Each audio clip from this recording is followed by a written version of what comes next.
بسم اللہ الرحمن الرحیم۔ بچوں اب ہم حدیث نمبر 2 پڑھیں گے۔ حدیث نمبر 2 جو ہے وہ علم کی اہمیت اور فضیلت کے بارے میں ہے۔ بسم اللہ الرحمن الرحیم۔ طالب العلم، علم کی طلب فریضۃً فرض ہے، علی کل مسلم، ہر مسلمان مرد عورت پر۔ طالب العلم، علم کی طلب فریضۃً فرض ہے، علی کل مسلم، ہر مسلمان مرد اور عورت پر۔ طالب العلم فریضۃً علی کل مسلم، علم کی طلب ہر مسلمان مرد اور عورت پر فرض ہے۔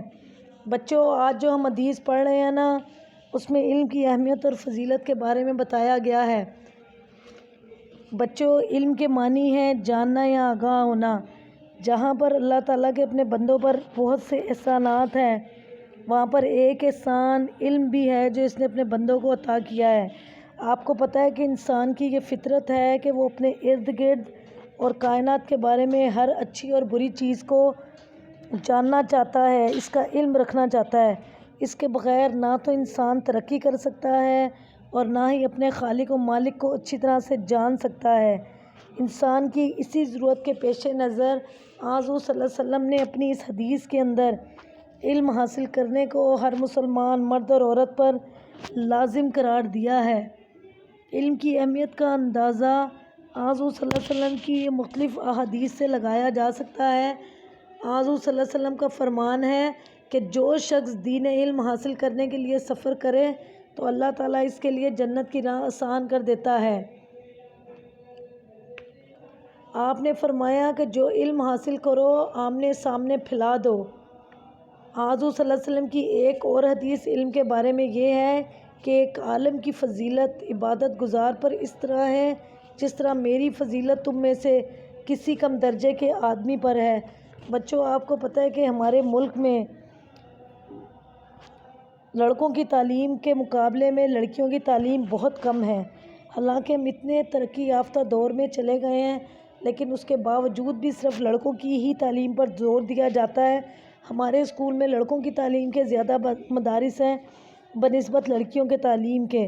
حضور صلی اللہ علیہ وسلم کے اس ارشاد گرامی پر عمل کرنے کے لیے ضروری ہے کہ جہاں ہم لڑکوں کی تعلیم پر زیادہ زور دیتے ہیں وہاں لڑکیوں کی بھی تعلیم و تربیت پر پوری توجہ دیں تاکہ وہ بھی جاہل اور ان پڑھ نہ رہ سکیں۔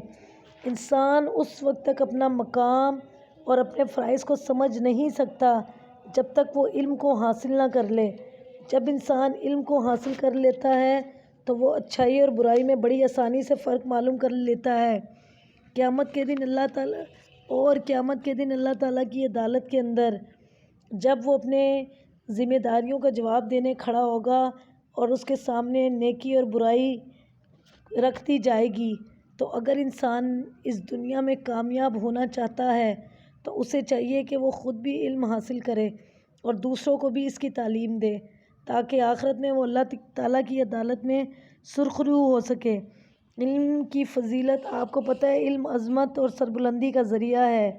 اللہ تعالیٰ کے نزدیک وہی لوگ ہوتے ہیں جو علم کے زیور سے آراستہ ہیں۔ اس لیے ہمیں چاہیے کہ حضور صلی اللہ علیہ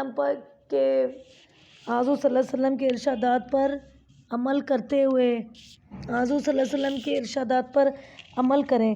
حضور صلی اللہ علیہ وسلم کا ارشاد ہے کہ پنگوڑے سے لے کر قبر تک علم حاصل کرو، یعنی جب انسان پیدا ہوتا ہے اس وقت سے لے کر جب تک وہ مر نہیں جاتا اسے چاہیے کہ علم حاصل کرے، کیونکہ علم ہی کے ذریعے انسان اچھائی اور برائی ہر طرح کی اچھائی اور برائی میں فرق کر سکتا ہے۔ ایک ماں اگر تعلیمی یافتہ ہوگی تو ہی وہ اپنی اولاد کو اور اپنے سارے بچوں کو تعلیم کی طرف راغب کر سکتی ہے، اور اگر ماں خود ہی تعلیمی یافتہ نہیں ہوگی تو وہ اپنے بچوں کو تعلیم کی راہ پہ گامزن نہیں کر سکتی۔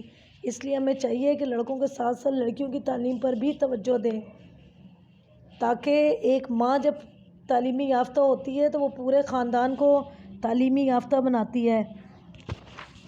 حضور صلی اللہ علیہ وسلم کا فرمان ہے کہ علم کی مجلسیں جو ہیں وہ جنت کی پھلواریاں ہیں، اور ایک اور جگہ حضور صلی اللہ علیہ وسلم نے فرمایا ہے کہ مومن علم سے کبھی سیر نہیں ہوتا حتیٰ کہ جنت میں پہنچ جاتا ہے۔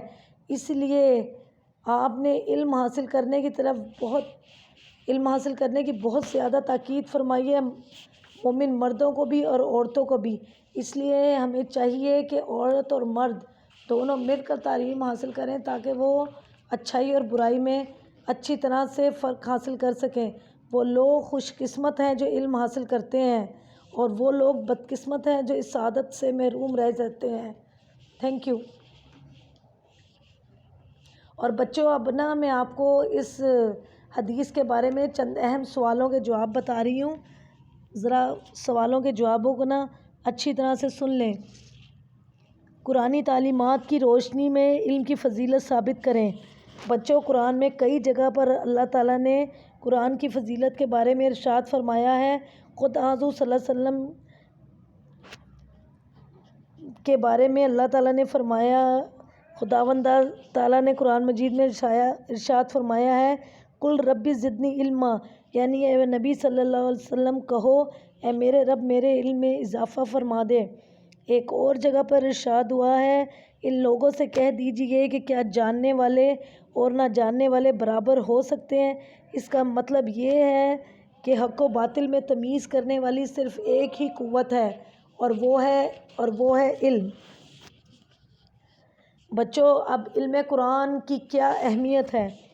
آپ کو پتہ ہے قرآن مجید اللہ تعالیٰ کی طرف سے ہدایت کا سرچشمہ ہے۔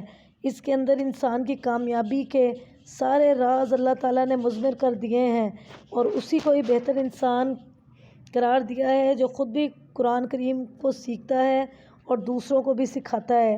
اس لیے ضروری ہے کہ ہم خود قرآن پاک کو سیکھیں، قرآن پاک کا پیغام دوسروں تک بھی پہنچائیں، اور قرآن پاک کی تعلیمات پر خود عمل کریں تاکہ ہم دنیا میں بھی فلاح پا سکیں اور آخرت میں بھی ہمیں کامیابی نصیب ہو۔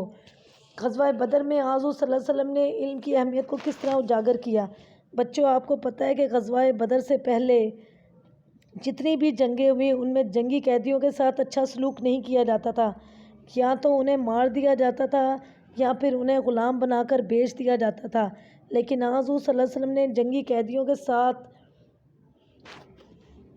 حسن سلوک کی ایسی مثال قائم کی جو آج تک نہیں ملتی۔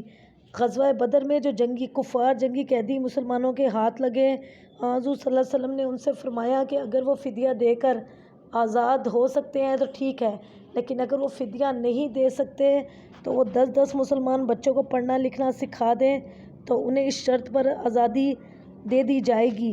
یہ بات نبی کریم صلی اللہ علیہ وسلم نے قرآن کی تعلیم کو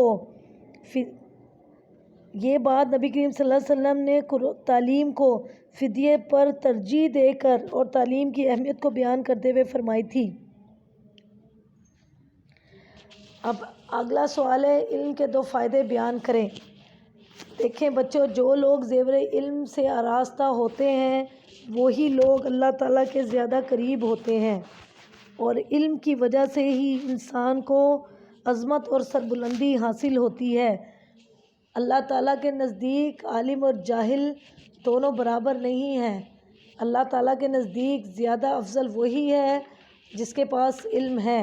اس لیے ہمیں چاہیے کہ ہم علم حاصل کریں تاکہ ہم دنیا میں بھی اچھی زندگی بسر کر سکیں اور آخرت میں بھی اللہ تعالیٰ کے سامنے سرخرو ہوں۔